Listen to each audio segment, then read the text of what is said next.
сөйтіп тұрады салмағын мұны. 13-те 700 тонна грузоподъемный үстінде тұрған салмақ. 11,5. Bunisi 7,5. 7,5. Ол енді шлей көп рөл ойнамайды, мынау основной.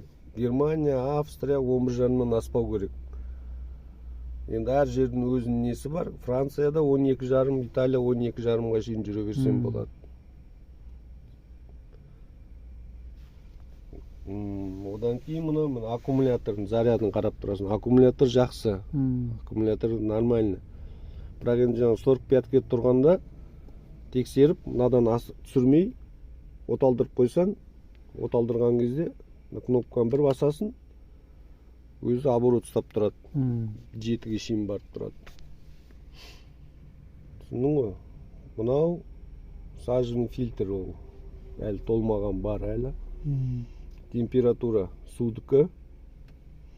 Мынау самый главный уровень масла мынау. Бұнда қарап жүресің. Азанда оталдырмай тұрғанда майзиді машина. Әр где-то бір 10 мыңда 1,5-2 литр май жейді. Мен өткенде құйғам, 2 литр май құйғам, 1 литр май запасында тұр әнерді әлі. Надан мыняққа жеткіз қоймасам болды ғой, короче. Надан сәй былай жетіп атқанда өзі айтасын, етпесе өзі шығады, долит масло деп компьютерге. Бұл енді түсіндің ғой бұл. Мынамен қарайсың бәрін. Уақытыңды кетіп баратқанда бәрін осымен кнопкамен қарап отырасың. Тахограф шығады, мен қазір карточкамды алып тастағам.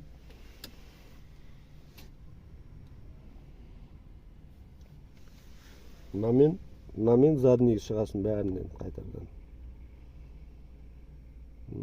Басқа не, мына круиз контроль. Бұлай қарап бассаң көтеріледі, бұлай қарап бассаң түседі, мына өшіресің. Мына кнопкамен таблоны реттеуге болады. Мына жерлер таблоларын реттейсің. Оны кейін үйреніп аласың таблоны саған.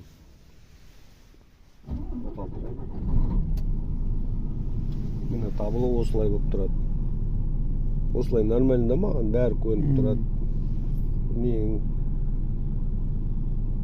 Нет, ана скорысын, мыняқта жаңағы оборотын, мысалға үшін. Оннан асырмасан, расход болмайды ғой.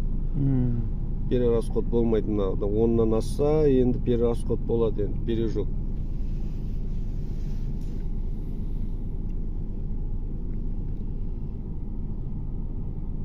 Бір басып қойсам